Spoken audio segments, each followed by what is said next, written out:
and you just gotta be ready all the time. It was so crazy but fun. You can say stuff.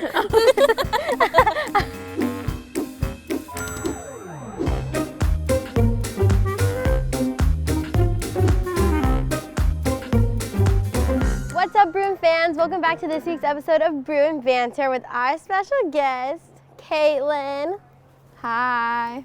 So she's our special guest this week. I mean, she could have been our special guest week after week after week. I mean, like, so many 10s, so many highlights. But she's on this week because our last meet was our senior meet, where you got a perfect 10 as well.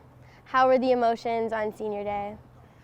Honestly, it wasn't as bad as I thought it was going to be. Like, I had mixed feelings. I was like, I might not even cry. But then part of me was like, I might be sobbing during the video. I think the first time I cried was when Kenny gave me a hug, and I was like, you're the person that's gonna make me do it. And then during the senior video, I was fine, and then it got on me, and I think you started talking, and I was just like, I know I was sobbing during the senior video. I was like, don't leave me. And I was the one who was crying the most probably, I swear. My makeup was like down my face. Kyla was like, okay, we gotta get you cleaned up. And I was like, yeah, no, after, I'm pretty sure, because you were right next to all the seniors, yes. And we looked at you, you were crying more than any of us. It's sad. I don't want to see anybody leave. Oh. So since we didn't recap the last meet, let's recap the Stanford meet and the senior meet. So 2 weeks ago at the meet against Stanford, we got our season high of a 198.325, which is crazy because I didn't even feel like it was our best meet. So we started off on vault, and Kyla had a huge 9.95. It was a sky high vault, amazing, just a small hop on the landing. Moving on to bars, Nia did come in last minute in for Grace Glenn, scoring a 9.925. That can happen in college gymnastics. You can get subbed in and out really quickly. On balance beam, Kyla got her 6th perfect 10 in a row, finally coming on the beam. It was a long time coming. Yeah, seriously. So close, and just one judge every time. And on floor exercise, we had 3 scores of 9.95. Mars, who was the leadoff, which is super difficult to do to get a high score like that. And I get a 9.95 as well as Katelyn over here. Dynamic duo. You already know. So this past weekend, we had our senior meet against Utah State. It was also Miss Val's last meet, also the last meet of the season at home, and it was alumni meet. This was the first meet where we had fire coming out during the intros, and that was pretty fun. The fire marshal was like ready on hand. We had those big flags too. The spirit squad had the flags. Like, I can just picture it now. Natural disaster. Miss Val's new floors ruined first meet. Oh man. So besides the pyrotechnics, you know, emotions are really high. Everybody wanted to do well for the seniors, for Miss Val, and I think kind of got the best of us a little bit. Yeah, I would agree. I think this was a sold out meet, and I think we were trying so hard to be perfect, which just doesn't exist in gymnastics. And I think, yeah, the emotions were everywhere, so it was kind of difficult to contain everything all together. So we started the meet off on vault, and Felicia over here got a 9.95. What a way to start the competition. Pretty fun. Moving on to the bars, also wasn't the strongest rotation, but there were highlights within the rotation. Nia and Koshin both scoring 9.95s. Nia's reaction after her routine was the sweetest thing ever. Oh my gosh, I've never seen her react like that. Yeah, no, that was precious. The immediate, like, overwhelming of emotions. And I think it was something that she needed for her confidence too. And I think everything came together at the right moment. Yeah, definitely. On the balance beam, Grace Glenn scored a 9.95 in the leadoff position. I think her routines are 9.95s every time. Every single time, yeah. And Kyla got a 9.975, so close to that perfect 10 like last week. She'll get it again soon. The Bruins had, of course, an epic dance party on floor. Kyla freaking Boss, 2 falls, vault and bars, and of course she would come back and get her first career perfect 10 on floor, and completed the gym slam, which means that she's gotten 10s on every single event. She's only the 2nd person to do that in UCLA gymnastics history. Wow, so crazy. I remember telling her, I was like, No one remembers the 2 falls anymore. Nobody. No one.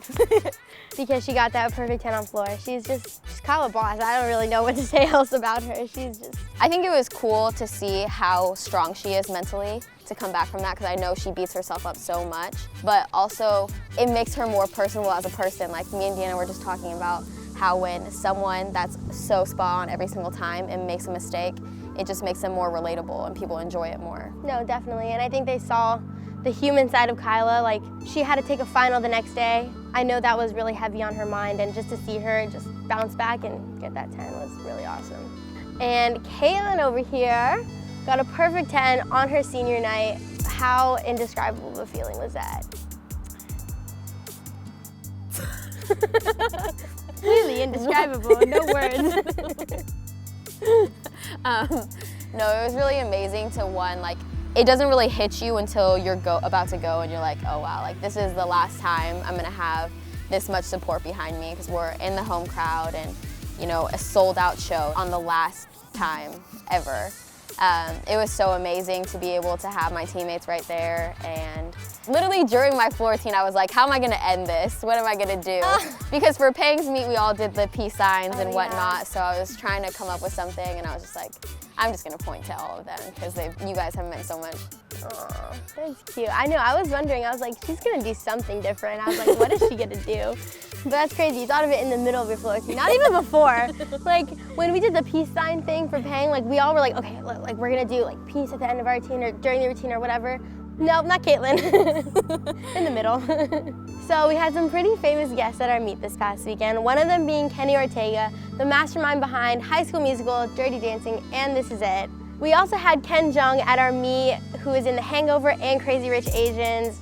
I actually met him a couple weeks ago, and he's one of the most down-to-earth like people I've ever met. Like, he was jumping up and down, asking for a selfie with me, and like he didn't even really know who I was, but he was like, he heard UCLA gymnastics, and he was like, my daughter loves this team, and he was like, you're gonna make me seem cool. In exchange, like, I'll make you look cool to your daughter for you making the UCLA gymnastics team look cool for being at our last meet. Yeah, definitely. After all of that, we honored Miss Val. We watched an amazing video made by Deanna.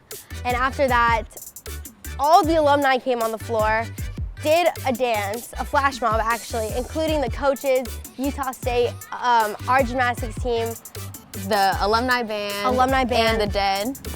It was a madhouse, but I don't think she was expecting it at all. No, I think it was the icing on top, because Miss Val is all about dancing, as we all know, and to end on a high note instead of something like, you know, sappy and low. Like, Miss Val's just high energy, so it was a good ending. Yeah, definitely. And I think Miss Val loves her flash mobs. She loves choreographing things, and I think she appreciated the fact that everybody took the time out to learn these moves, the choreography for her final meet. So let's talk a little bit about your new Flora Teen. You switched up the music, you switched up the choreography. What prompted you to do that? Well, I have been asking Miss Val for two Flora Teens since like this summer. So that's always been one of my goals, I guess. And Tina Turner was really important to have in my routine this year, and along with Joy. So I decided to make a all women empowerment routine. It is. I mean, you got Beyonce in there too. You're just throwing so many different, amazing, powerful women in there. I can't wait for everybody to watch it. I can't wait either. I love it even more than the first version of the routine, honestly. It's a lot of fun to dance too. Oh, it is. You can't help but dance. And smile. Yeah. Like, oh, you just look like you're having so much fun. Thank you. Moving on to Twitter questions. This is from @CraigLikeMyList. How much more difficult is a split leg double layout compared to a regular double layout, and how so? I would say you have to be like extra dynamic with the split double layout and like really squeeze everything, because when your legs are apart, this one's like can drop more and more, and it just like brings you down. So being extra quick on the takeoff and using your arms even more, which was difficult for a certain point because like my shoulder was starting to bother me, and I just like I felt like I couldn't swing my arms back. You just have to get the timing down, and if you do, then timing and technique, that's what gymnastics is. It's true. Mine too. So what kind of inspired you to do a split leg double layout? I mean, nobody really does any anymore. Yeah. So Julie sent me a video of Oksana doing it in the '92 Olympics, I think. And so I was like, oh, this is really cool.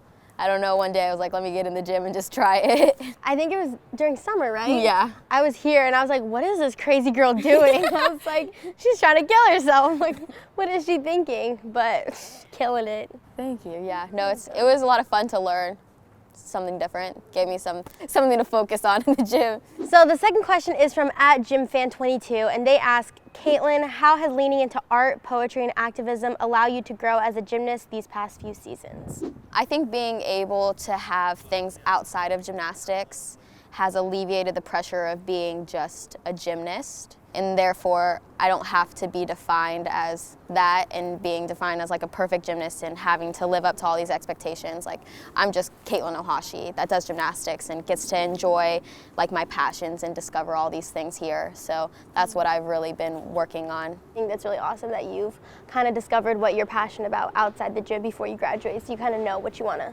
jump into right when you're done. Yeah, that's one thing. Oh my gosh, I couldn't thank like the whole entire like organization for allowing us to do.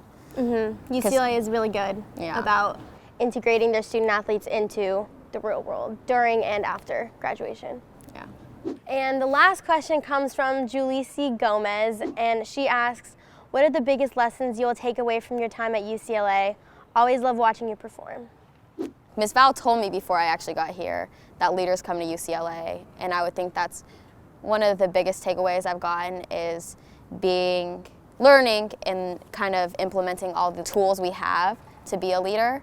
And the second one, something I've learned from Ms. Val is loving life to the fullest and enjoying everything you do and not taking anything for granted. And really being able to just step into the person I've been today. And I think there's so many amazing opportunities here at UCLA that have guided me in the right direction of who I want to be and have given me so many more opportunities that I ever would have expected from from college. Yeah, definitely. Thanks for being on the show, Kate. It was really awesome to have you. Thanks for having me. Of course. This weekend, we'll be going to Utah for the Pac-12 Championships. We'll be competing on Saturday at 6 p.m. Mountain Time, 5 p.m. Pacific Time. And if you can't catch us in Utah, then you can catch us on the Pac-12 networks. So we'll see you next time on Bruin Banter. Bye. Bye.